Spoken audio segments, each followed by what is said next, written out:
Народски се нарекува најстариот занает на светот и во него најчесто се впуштаат девојки и жени. Во обид да заработат, за живот, за плаќање долгови, честопати и за дрога, го продаваат своето тело за пари.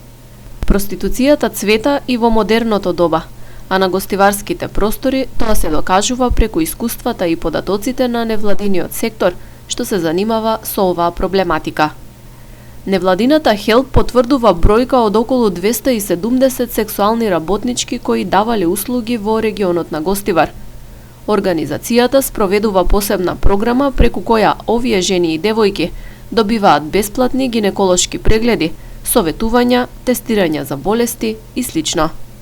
Сексуалните работнички се група која мигрира од град во град, значи ние фаќаме доста голем дел од нив. Кај нас програмата нуди гинеколошки прегледи, значи соматичен гинеколог и комбе кој иде 2 пати неделно од Скопје, комплетно опремено со цела гинеколошка потребна опрема.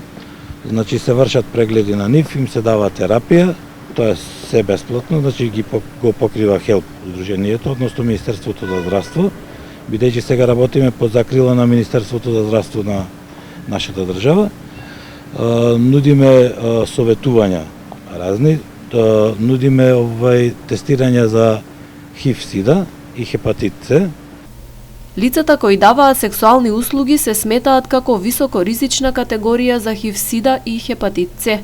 Тестирањата на HELP потврдиле хепатит кај околу 10% од сексуалните работнички.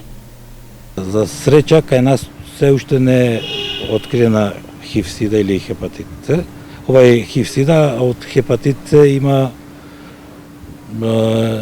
околу, да речеме, 10% од тие што се имаат хепатит С.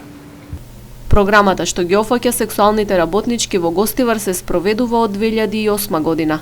Искуството покажало дека значителен процент од девојките и жените кои завршуваат во канџите на проституцијата се корисници на дроги.